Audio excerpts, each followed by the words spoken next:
This is Nick. This is Jack. It is Tuesday, T-Boy Tuesday, May 6th, and today's pod is the best one yet. This is a T-Boy. The top 3 pop business news stories you need to know today. Yeah, it is. In case you missed it yesterday, mark your calendars. We announced our next city for the T-Boy Live show. What do we got, Jack? On July 23rd, Nick and I are going to record this podcast live. Oh, yeah. From the Vic Theater in Chicago. Oh, boy. 1,000 seats. There you go, Jack. There you go. Tickets drop tomorrow. Follow us at T-Boy-Pod on Instagram for the link. If you're not in Chicago, fly into Chicago and pull off some logistics. You're going to love this live show. But Jack, 3 stories for today's pod. What do we got on the T-Boy? For our first story, Hollywood was just terrified. Oh, boy. All movies must now be made in America or else pay a 100% tax. So we are turning our spotlight on the first ever digital tariff, the Tom Hanks tariff. For our second story, Skechers was just acquired for $9 billion. Skechers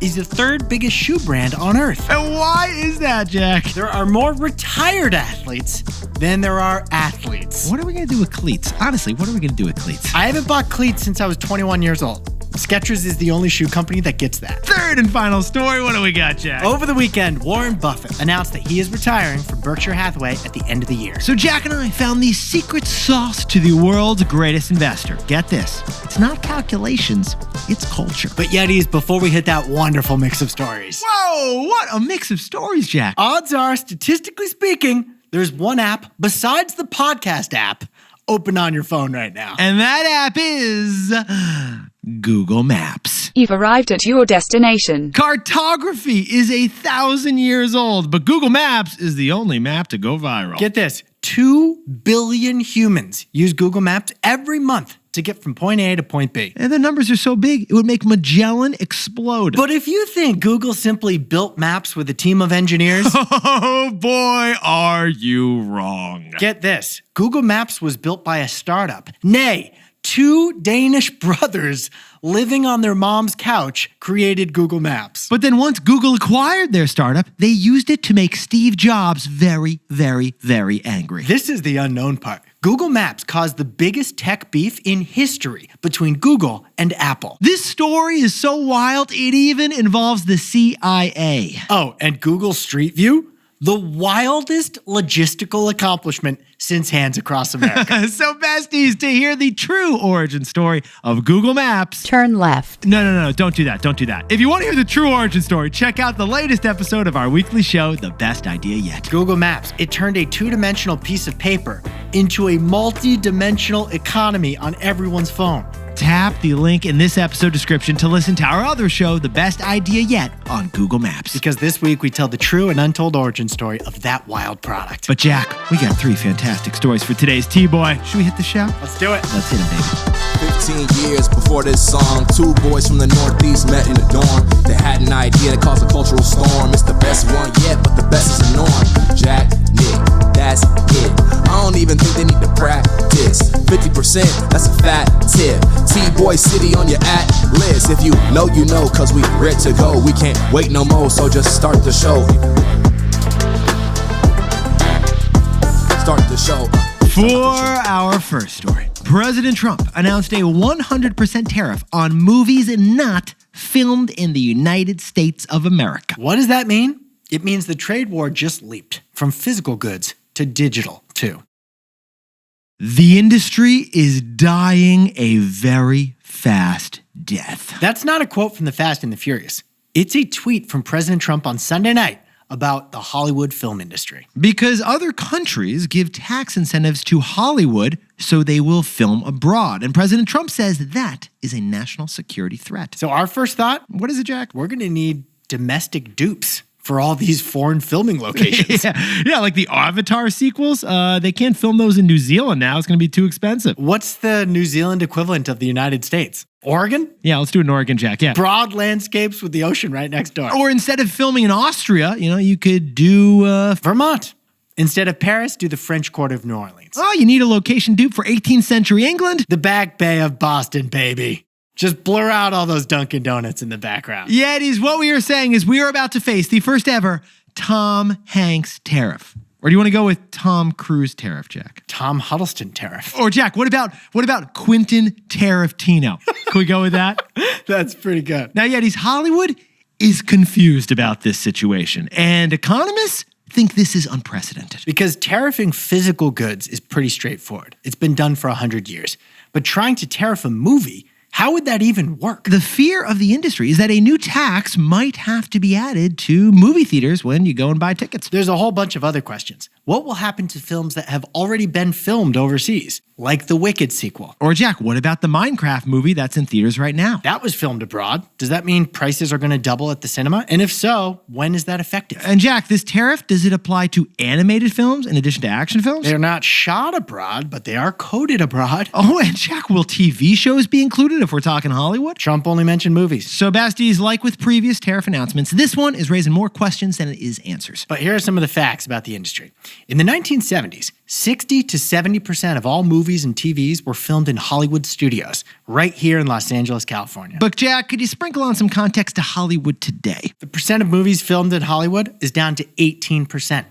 Much of film production has moved to Atlanta, New York, or the UK due to tax incentives. That's why Ben Affleck recently said California has taken the film industry for granted. Too much red tape when you're trying to tape film. So a new tax on movie tickets filmed entirely or partially overseas, that will make American-made movie productions more competitive. It'll make Disney more likely to greenlight a project if it doesn't have to be filmed abroad and be subject to all those new taxes. But as economists would point out, it could also, like all tariffs in general, simply make the entire market smaller. There isn't going to be a Lord of the Rings sequel if filming in New Zealand means a 100% tax. But Besties, update as we're recording this episode right here. The White House just said no final decisions have been made on movie tariffs, and they're still, and I quote, exploring all options. Like with the Jurassic World movie coming out this summer. Dinosaurs are from another era. Do we tariff the Tyrannosaurus if it's a Cretaceous period? TBD. Where are my tariffs? So Jack, what's the takeaway for our buddies over in Hollywood? The trade war just made a leap from the physical to the digital. Yetis, this announcement by Trump is a declaration of war on digital goods. And digital happens to be what America's economy does best.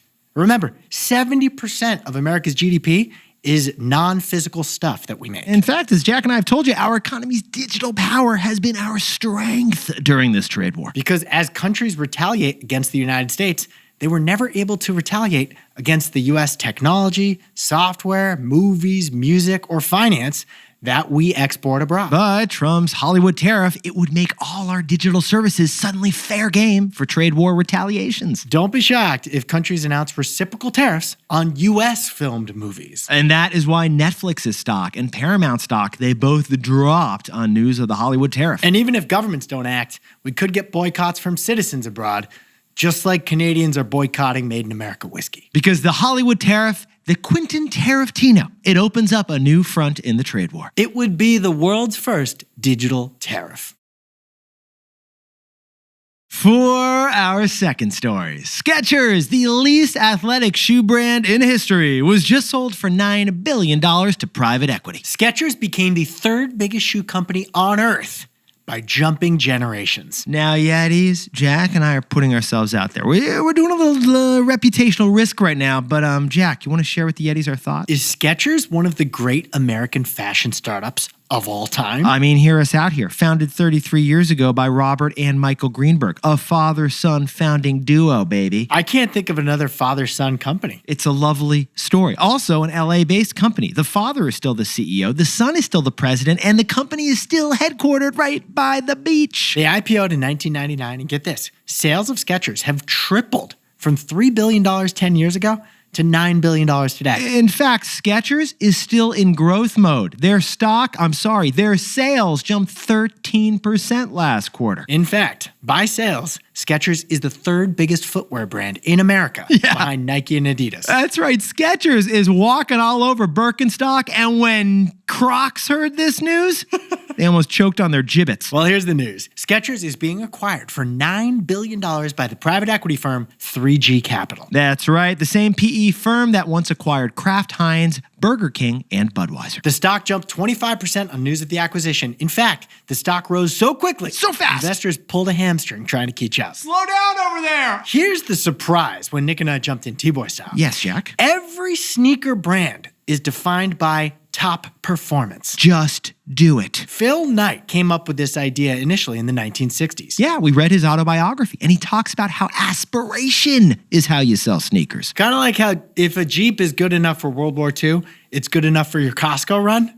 Well, if a Nike sneaker is good enough for the New York Marathon, it's good enough for your gym visit. And yet, Skechers is the opposite of aspiration. That's right. There is no sneaker more associated with walking, not running, than Skechers. It is literally the only shoe that adds treads to slow you down. It's the unofficial dad shoe of strolling Disney World, too, by the way. And it pairs well with a fanny pack. Oh, it looks fantastic with a fanny pack. And Jack, remember when Skechers did try to do performance shoes? I do. We covered it on our newsletter before we launched this podcast. Skechers Shape-Ups. They were purported to tone your calves, your butt, even your abs, because the way the shoe was shaped, you had to be on your tippy toes the whole time. But Jack, what happened in 2016 with those Skechers Shape-Ups to boof up your booty? The FTC charged them with deceiving customers, so Skechers paid $40 million in a settlement. But then, Yetis, instead of falling down, Skechers made a pivot. They made a generational jump, actually. Basically, Skechers realized the sneaker industry was just too obsessed with the young, with youthfulness. What about the not young? Every shoe company was ignoring the entire population over 55. So Skechers made an interesting move. Instead of just changing the marketing, they also changed the product. They added foam insoles to make the shoes comfy. They launched slip-ons, so you don't have to bend over to put these things on. They basically said, we're going to make a shoe not for track and field, but for the shuffleboard. Now, Skechers still has basketball shoes and baseball cleats available today. That is a fair point, Jack. But the biggest celebrity athlete endorsement Skechers has? Yeah. It's your Nana's pickleball team. Yeah, they've switched from kickball to pickleball. From the Dallas Cowboys to Del Boca Vista. No more Justin Bieber. They're all in on Tony Bennett, baby. So, Jack, what is the takeaway for our buddies over at Skechers? One man's trash is another man's target customer. Yetis, Skechers CFO said that Skechers does the complete opposite of every other shoe brand. Mainly, they found who Nike ignored. Nike is for superstars. Hoka is for elite runners. On is for tech bros, and Adidas is for fashionistas. Even in their marketing, Skechers found value in retirees, the same kind of retirees who they're targeting. Because look at Martha Stewart, Joe Montana, and Howie Mandel. They're all past their prime. They're all retired, but they're still household names, and they're Skechers celebrity endorsers. Yeah, Nike's not sponsoring Wayne Gretzky anymore because he's not on the ice, but Skechers will, and they did. Skechers' strategy was basically to embrace retirees, to fill the hole left by every other shoe brand. Because one man's trash is another man's target customer. Hey Yetis, if you're a bestie, take a sec and hit that subscribe button. And like this video while you're at it. If you leave a comment, by the way, we'll read it. For our third and final story, Warren Buffett is stepping down as CEO of Berkshire Hathaway. So here is our living eulogy to Warren. Warren Buffett's secret to financial success and a 5 million % return. True story. It actually has nothing to do with stocks and has everything to do with culture. Now, Yetis, funny thing, but over the weekend, we did a video and we dropped it on Instagram. New York City restaurant influencer does the Berkshire Hathaway shareholder conference. Come with me as we review the hottest new shareholder event in the history of finance. That video caused a minor stir on our socials. But then something else caused a major stir in the news industry. Warren Buffett's retirement announcement at that shareholder conference was a huge deal. That's right. After 60 years, Warren Buffett will retire to become chairman of his investment firm on January 1st, 2026. A man named Greg Abel will take over as CEO. We actually did an episode on him 1 year ago. We did. So there's a link in the show notes if you want to hear that episode and hear our profile of Greg Abel. But Yeti's Berkshire stock, it fell 4% because shareholders are sad that the legendary Warren is leaving. But Nick, imagine if Warren Buffett, who's 94 years old, had died while still being the CEO. I don't even want to picture that, Jack. So this announcement ensures a smooth succession from this wise old man to someone younger. In fact, he got a standing ovation, and honestly, Warren's response tells you what kind of a guy he is. Here's how he responded to the standing ovation he got after announcing his retirement. The enthusiasm shown by that response could be interpreted in two ways, but I'll take it as a problem. In fact, Yetis, people in his hometown of Omaha, Nebraska love Warren so much, they don't list their homes in U.S. dollars. They list them in the number of Berkshire Hathaway shares. I know. Now, here's a reminder about what Berkshire Hathaway does. First, they buy entire companies outright, like they've bought Geico and Dairy Queen in the past. Or they buy stock of companies who they can't buy outright, like shares of Amex, Apple, or Coca-Cola. And under Warren Buffett's leadership, Berkshire has picked the right companies. They've picked the right stocks, and they've done it for 60 years. Get this, Warren Buffett has only lost money in 11 of those 60 years. This year, the stock market overall is down, but stock in Berkshire Hathaway is up by 20%. This might be his best year yet. In fact, Berkshire Hathaway stock has risen 5.5 million% from 1964 to 2024. Mathematically, I don't even know what that means. Mathematically, we've never even said the number 5.5 million% before, Jack. Here's how he got there. The average annual gain of Berkshire Hathaway stock is 19.9% for 60 years. Which happens to be twice the rate of the S&P 500 over that same period. And if you're wondering when to sell the stock that you recently got a nice gain on, well, Warren Buffett and Berkshire Hathaway would tell you to hold it forever. That's right. Their quote is, "Our favorite holding period is forever." And what's the reason for that, Jack? They describe long-term compounding of gains as like a snowball rolling down a hill. It gets bigger and bigger. What that means is, as a stock gives off dividends, you could just take that cash and spend it, or you could reinvest it in that same dividend-driving stock. Berkshire reinvests. Now, Yetis, finance professors, they always say, hey, you can't beat the market, you shouldn't even try. And yet Warren Buffett has beat the market consistently for 60 years. 5.5 million% return? We've never seen anything like it. The result? Berkshire is now worth $1 trillion. The only non-tech company ever to hit that high, besides Saudi Arabia's state-owned oil company. So we know what you're thinking, besties. How the heck did Warren Buffett pull it off? And the answer is our takeaway. So, Jack, what's the takeaway for our Omaha buddy over at Berkshire Hathaway and everyone investing right now? Where culture leads, money follows.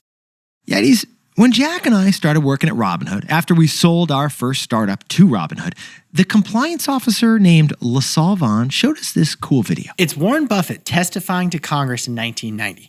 He was saying how he would clean up Salomon Brothers, the Wall Street firm that had recently been in a scandal. But I also have asked every Salomon employee to be his or her own compliance officer.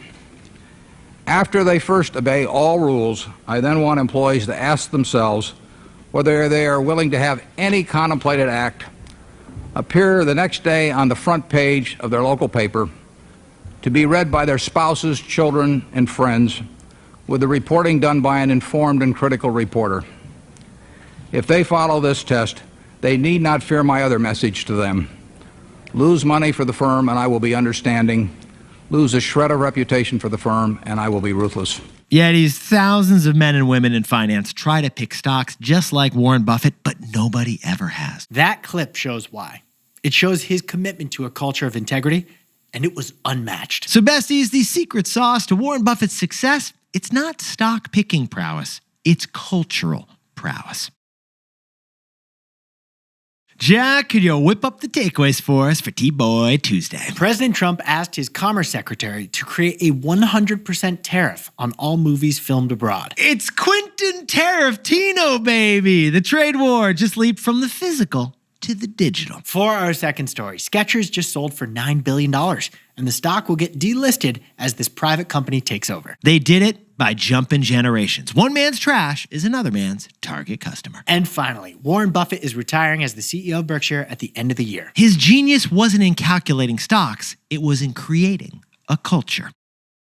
But Yetis, this pod's not over yet. Here's what else you need to know today. First, OpenAI is abandoning their conversion to become a for-profit company. Awkward. It will instead transform its for-profit subsidiary that owns ChatGPT into a public benefit corporation that is controlled by the nonprofit parent. Don't worry, besties. Even the lawyers don't know what that means.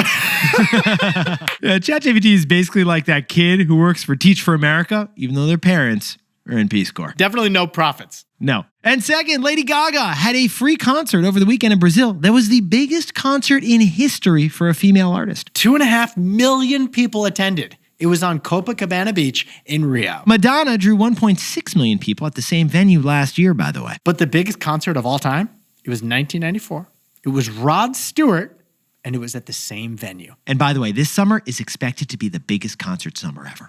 And finally, Brawny just launched the largest innovation we've ever seen in the paper industry, an unprecedented 3-ply paper towel. Which makes it 50% stronger than Bounty's 2-ply toilet paper. Sorry, not toilet paper, paper towel. Big distinction. That's the math. But we should bring up, this could bring up an escalation, a slippery slope in the paper towel industry we haven't seen since the nuclear crisis of the 1960s. You don't think Bounty's going to launch a 4-ply paper towel, do you? Jack, it could end up like Gillette and the razors. Remember the Mach 18? We need a mutual de-escalation right now. Before things get out of hand.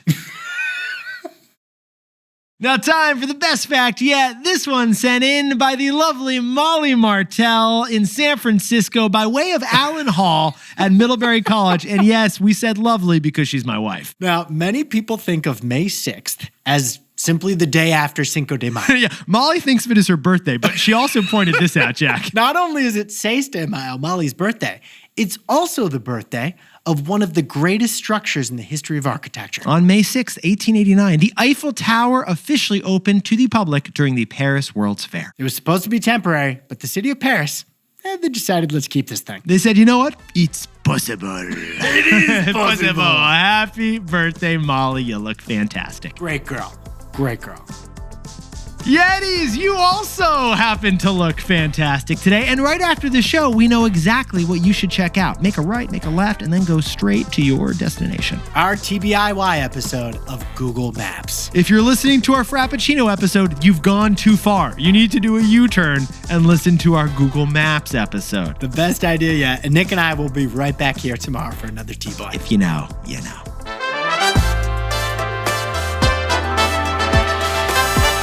And before we go, it's a birthday week in the Brink family. Brookie Brink and Skyman Brink are celebrating birthdays just outside Boston in Hingham, Massachusetts. Brookie and Sky can't wait to see you next winter at Sugarbush. And down south in Montclair, New Jersey, it is Sophie Panzer's best birthday yet. Happy birthday to Will Power in Chicago, who's killing it at work and is a great partner and a fantastic father. And Lindsay Paluzzo in Chicago as well is celebrating with the best 8th graders for the fantastic birthday of Lindsay. And finally, tickets to our live show in Chi-Town come out tomorrow. We'll see you there. Check it out. This is Jack. I own stock of Berkshire Hathaway, Netflix, Disney, and Crocs. And Nick and I both own stock of Apple and Robinhood, as well as some ETFs of the S&P 500.